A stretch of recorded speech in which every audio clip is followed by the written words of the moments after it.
Good morning students. Metal ligand bonding in transition metal complexes के इस video में हम बात करेंगे distribution of electrons in an octahedral complex. Means जब एक ऑक्टाहेड्रल कॉम्प्लेक्स का फॉर्मेशन हो जाता है तब उस कॉम्प्लेक्स के फॉर्मेशन के बाद मेटल के डी ऑर्बिटल्स में इलेक्ट्रॉन्स किस प्रकार से अरेंज किए जाएंगे। हम पिछले वीडियोस में ये बात कर चुके हैं कि ऑक्टाहेड्रल कॉम्प्लेक्स के फॉर्मेशन के समय जब मेटल के पास 6 लिगेंड्स अप्रोच करते हैं तो मेटल के डी ऑर्बिटल्स दो energy levels T2g and Eg में स्प्लिट हो जाते हैं। T2g orbitals dxy, dyz and dzx orbitals होते हैं जो कि लोअर एनर्जी पर रहते हैं तथा Eg ऑर्बिटल्स dx² - y² होते हैं और हायर एनर्जी लेवल पर रहते हैं। लिगेंड्स की स्ट्रेंथ के आधार पर दो प्रकार के कॉम्प्लेक्सेस बनते हैं, high spin and low spin. जब स्ट्रॉन्ग लिगेंड होता है, लिगेंड की स्ट्रेंथ स्ट्रॉन्ग होती है तो लो स्पिन कॉम्प्लेक्सेस का फॉर्मेशन होता है और वीक लिगेंड की प्रेजेंस में हाई स्पिन कॉम्प्लेक्सेस का फॉर्मेशन होता है। कॉम्प्लेक्स फॉर्मेशन के बाद में मेटल के डी ऑर्बिटल्स में इलेक्ट्रॉन्स का डिस्ट्रीब्यूशन दो प्रकार की एनर्जी पर डिपेंड करता है, that is splitting energy and pairing energy. Splitting energy को अपन डेल से रिप्रेजेंट करते हैं और पेयरिंग एनर्जी को पाई से रिप्रेजेंट किया जाता है और कुछ जगहों पर इसे पी से भी रिप्रेजेंट किया जाता है।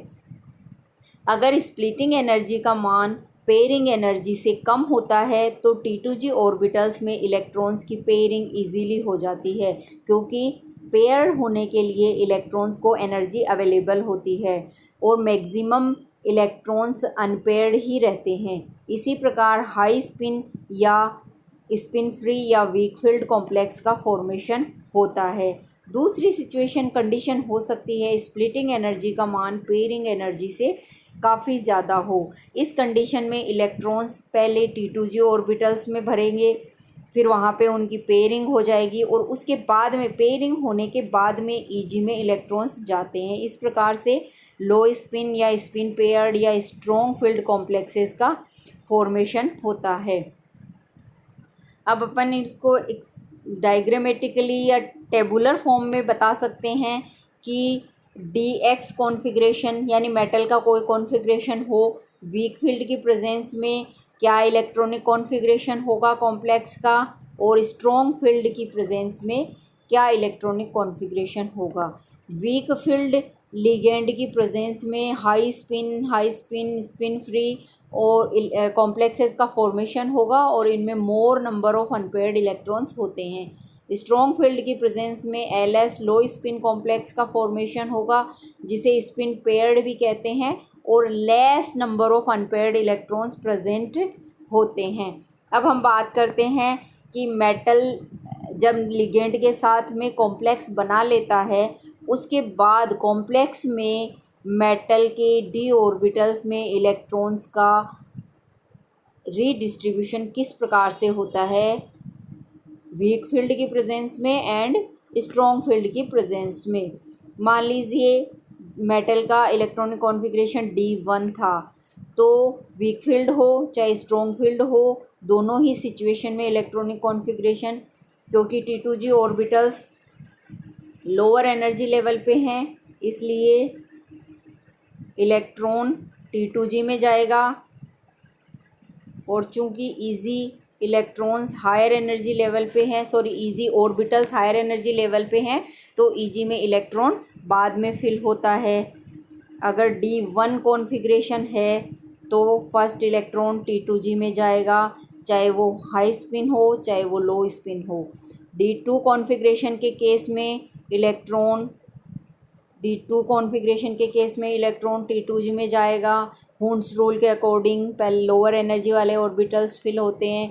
Electronic configuration T2g 2 Eg0 T2g 2 Eg0। यहाँ पे n number of unpaired electrons को रिप्रेजेंट करता है। फर्स्ट केस में एक अनपेयर्ड इलेक्ट्रॉन है दोनों ही सिचुएशन में, सेकंड केस में दोनों ही सिचुएशन में दो अनपेयर्ड इलेक्ट्रॉन हैं। D3 इलेक्ट्रॉनिक कॉन्फ़िगरेशन होने पर T2G में थर्ड इलेक्ट्रॉन T2G में जाएगा। Electronic configuration T2G3 Eg0 3 unpaired electron.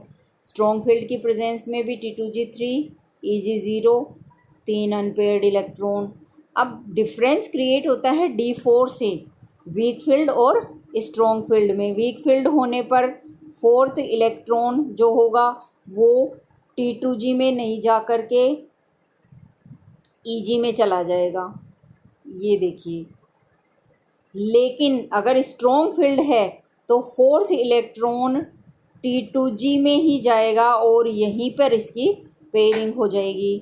D5 electron होने पर फिफ्थ इलेक्ट्रॉन जो है वो वीक फील्ड की प्रेजेंस में T2G के बाद में Eg में जाएगा। T2G3 Eg2 इलेक्ट्रॉनिक कॉन्फ़िगरेशन होगा और 5 अनपेयर्ड इलेक्ट्रॉन हमें प्राप्त होंगे। लेकिन स्ट्रॉन्ग फील्ड की प्रेजेंस में फिफ्थ इलेक्ट्रॉन T2G में ही फिल होगा, वह Eg में नहीं जा पाएगा और number of unpaired electron 1। D6 के केस में इलेक्ट्रॉनिक कॉन्फ़िगरेशन रहेगा अपना T2G4 Eg2। अब Eg में एक एक 2 इलेक्ट्रॉन फिल हो चुके हैं तो नेक्स्ट इलेक्ट्रॉन T2G में एंटर करेगा और यहाँ पे हम देख सकते हैं नंबर ऑफ अनपेयर्ड इलेक्ट्रॉन 4 रहेंगे और स्ट्रॉन्ग फील्ड की प्रेजेंस में सिक्स्थ इलेक्ट्रॉन T2G में जाएगा। T2G6 Eg0 और नंबर ऑफ अनपेयर्ड इलेक्ट्रॉन यहाँ पे 0 हो जाएंगे। T2G कम्प्लीटली पेयर्ड हो जाएगा। D7 के केस में, अब D7 में T2G में नेक्स्ट इलेक्ट्रॉन जाएगा T2G5 Eg2 और 3 अनपेयर्ड इलेक्ट्रॉन आते हैं। यहाँ पर T2G6 और Eg2 2 अनपेयर्ड इलेक्ट्रॉन होते हैं। D9 और D10 दोनों में ही वीक फील्ड और स्ट्रॉन्ग फील्ड दोनों में सेम रहता है, जैसे कि D1 D2 D3 और D9 D10 में सेम सिचुएशन रहेगी। डिफरेंस कहाँ रहेगा? D4 से D8 तक रहेगा। इलेक्ट्रॉनिक कॉन्फ़िगरेशन सेम आएंगे, number of unpaired electron same होगा। इसी तरीके से अपन distribution of electrons in tetrahedral complex की बात कर सकते हैं high spin and low spin के केस में। इसको आप अपने होमवर्क के रूप में ट्राई कीजिएगा। लेकिन अधिकांशतः जो भी कॉम्प्लेक्सेस बनते हैं टेट्राहेड्रल वाले, वो अधिकांशतः हाई स्पिन ही बनते हैं, लो स्पिन कॉम्प्लेक्स रेयर ही बनते हैं। इसलिए यहाँ पे इलेक्ट्रॉनिक कॉन्फ़िगरेशन या इलेक्ट्रॉनिक डिस्ट्रीब्यूशन हाई स्पिन के अकॉर्डिंग ही मान्य है। Thank you.